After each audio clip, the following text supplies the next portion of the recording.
Ah, yes, enfin, l'entraîneur il s'énerve, il commence à parler, il commence à gueuler, parce que je me posais la question, moi aussi, comme tout le monde. Parce que, en fait, quand Philippe Clément il est arrivé, on nous a parlé de figure paternelle. Donc la figure paternelle, ça veut dire viens me voir au fiston. Non, non, voilà, c'est pas le côté militaire de Kovac. Donc on s'est dit que la figure paternelle allait arriver, étant donné que c'est les joueurs qui l'ont demandé.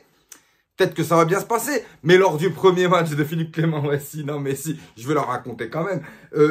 Myriam Boadou, le mec, 19 ans, il est nul depuis qu'il arrive à Monaco. On nous l'a promis quand même Mbappé. Mais pour le moment, c'est juste le P de Mbappé. Il n'y a rien du tout. Il croque tout. Il met tout à côté. C'est pourri. Bref. Et le mec, lors du premier match, il me semble que c'est contre Montpellier, il se blesse sur le terrain.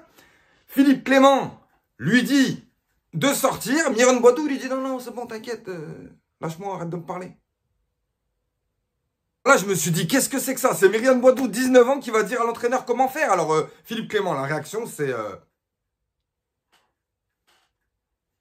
Non, mais il y a figure paternelle et figure pas paternelle. Alors maintenant, voilà, moi je me suis dit, c'est pas grave, hein, on voulait des guerriers. Les guerriers sont venus, ils nous ont maintenus, ils ont fait presque jouer le titre l'année dernière, mais ils en ont marre d'être des guerriers. Donc on est revenu à une figure paternelle où Myriam Boadou, 19 ans, se permet de mal parler ou de refuser ou de désobéir à l'entraîneur. Alors moi, juste ça, j'ai eu peur, je dis juste que c'est une petite anecdote. Peut-être que Philippe Clément est beaucoup plus dur dans le vestiaire. On le sait pas, vu qu'on nous dit rien, mais c'est pas grave. Nous, on se demandait ce qui se passait. Comme j'ai dit, Philippe Clément, c'est sorti, c'est toujours ne vous inquiétez pas, on va se relever, on a du potentiel, on va y arriver, on va se servir de la défaite pour aller gagner, voilà. Mais jamais de mea culpa ou jamais il montre quelqu'un du doigt. Alors, dans la dernière vidéo, il me semble que j'avais demandé, dis-nous quelque chose, dis-nous s'il se passe quelque chose réellement. Et ben là, j'ai compris que Philippe Clément, il n'était pas content. Eh oui, il n'était pas content des joueurs, voilà, contre Strasbourg.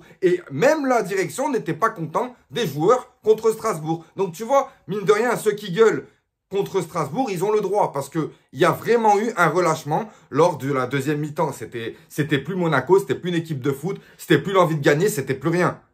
Donc Philippe Clément s'est présenté à la presse et il a dit ça commence à bien faire cette histoire parce que moi mes objectifs ils sont en train de partir et moi des fois je vais pas me retrouver à Monaco encore à la fin de la saison et encore on va devoir changer de cycle. Vous connaissez la chanson mais c'est pas grave. Là, il est venu en disant qu'il attendait clairement une réaction des joueurs. Parce que lui, il a tout essayé. Lui, il a fait les systèmes, il a fait les trucs, il a essayé les joueurs, les nouveaux, les anciens, les recrues, les prêtés. Il a fait tout ce qu'il fallait. Et en plus de ça, il n'a jamais été dur, ne serait-ce que face à la presse ou face à nous, il n'a jamais été dur avec eux. Sauf que là, il leur demande clairement une réaction contre Braga. Alors... si on passe contre Braga, pourquoi pas, hein? Moi, voilà, ça prouvera qu'ils ont eu raison. Clément a eu raison de leur faire confiance parce qu'il leur fait confiance pour le prochain match. Et ben nous, on va faire pareil. Mais là, enfin, ça m'a fait plaisir d'entendre quelque chose de sa part. Donc les gars, vous savez ce qu'il vous reste à faire pour Braga. Le chauve, il a dit, c'est parti, on y va, en voiture, et c'est victoire. J'en ai rien à foutre, je veux pas d'autre chose.